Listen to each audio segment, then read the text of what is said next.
Did you know that in 2020, a new billionaire was created every 17 hours? Well, most people can't even make $1 million. Someone out there in the world was making their $1,000 million because $1 billion is $1,000 million. To make $1 billion for someone who is making $100,000 a year, it would take 10,000 years of continuous work. This assumes that you save every penny you earn and do not spend even a single penny. Civilization itself is like 12,000 years old. If you level up your skills and make $1 million a year, for example, don't even assume that you stand a chance to make $1 billion in your lifetime. It will take you at least 1,000 years. It doesn't matter what kind of healthy lifestyle you're living, you will be lucky to make it to 100. If you're in the US, for example, you probably won't make it past the 80. If you make it to 100, CNN will talk about you. It's ironic that getting rich has never been easy, and yet most people are complaining that the system is broken. The system is not perfect. In fact, it has a lot of flaws. But if you have been alive at any other point other than now, your chances to get rich would have been significantly lower, especially if you were born in the 19th century and every century prior to that. You would be lucky to make it to 50. Let alone becoming financially independent. Just over 100 years ago, most of the world's population were farmers, and that has been the case for thousands of years. And as a farmer, your chances of getting to the top were almost zero. Most people didn't even know how to read or write, so the fact that you probably know 1,000,000 times more than the average farmer just 100 years ago already puts you at a huge advantage. With all of these opportunities came challenges that we weren't prepared for. We already had dozens of social media platforms that kept us distracted, and now we have threats that's becoming part of our life and making it even more difficult to focus on getting to the top. Let me ask you a simple question. What is the most popular way to get rich? Get a good job, work hard, and save as much as you can. I don't want to be rude, but this strategy is never going to make you rich. In fact, the reason that you are poor is most likely because you're focused on saving money. What if I told you that saving money is what is keeping you poor? What if I told you that the rich actually never save money? But what exactly do they do then? Well, you will find that out by the end of the video. If you're ready, give this video a thumbs up, and let's dive in. There are essentially three ways to get rich: the sidewalk, the slow lane, and the fast lane. The slow lane is your typical parent's advice. Go to school, get a good decent job, and save 10% and invest it in the stock market. Hope that you get at least 8% annually.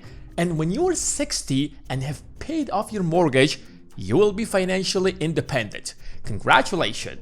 It's a boring path, but it works for most people. It requires limited financial responsibility. You just go with the flow. You won't be driving Ferrari in your 20s or 30s, but you will be fine. Then we have the sidewalk. These are the people who live paycheck to paycheck. They can be earning a lot of money, like a doctor, for example, or an athlete.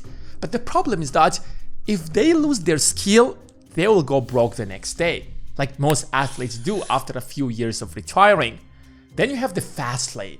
What makes this path so different is that instead of working to pay the bills, these people take the resources and manage them to produce a better outcome. Money is not real. The green paper you're holding in your hands is just a paper. Essentially, money is a tool that measures your output and stores it in a database, allowing you to conveniently exchange goods and services. Paper money is just tangible representation of that output. Or it can be a visual representation, like a number on a computer, for example. So the more value you create for more people, the higher your output. And that output is stored in the form of money. Starting a business, for example, is a perfect illustration of that. A business brings together resources and produces a better outcome. The more people this outcome helps, the more money it makes.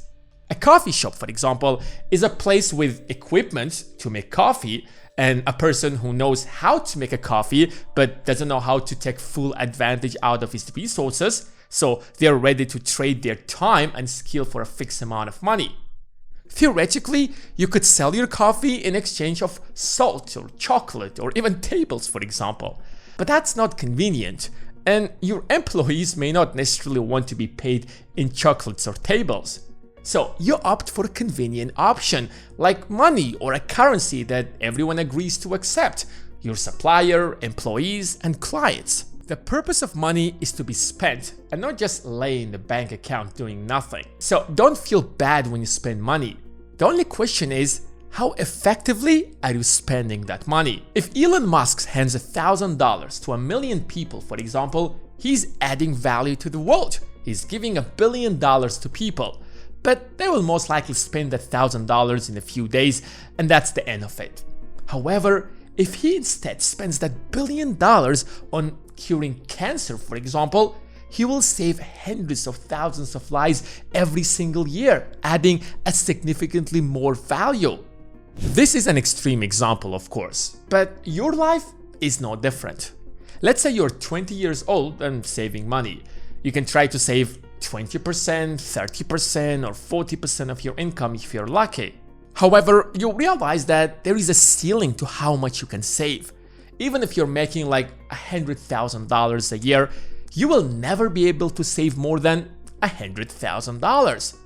And realistically, after deducting rent and other expenses, assuming you will save more than 50% of your income is just unreal. So if you set your mind on getting rich by saving money, you're setting yourself up to failure. When you're making $100,000 a year, your focus should be on how to go from $100,000 to $200,000, then to $500,000, and then eventually to $1 million. If your current skills are only making you $100,000, then you should be spending money to level up your skills. Maybe you should learn new skills or improve the ones that you already have. Maybe you should start a business. There is always a risk of failure, of course, but regardless of the outcome, you will gain experience that will teach you how to do better next time.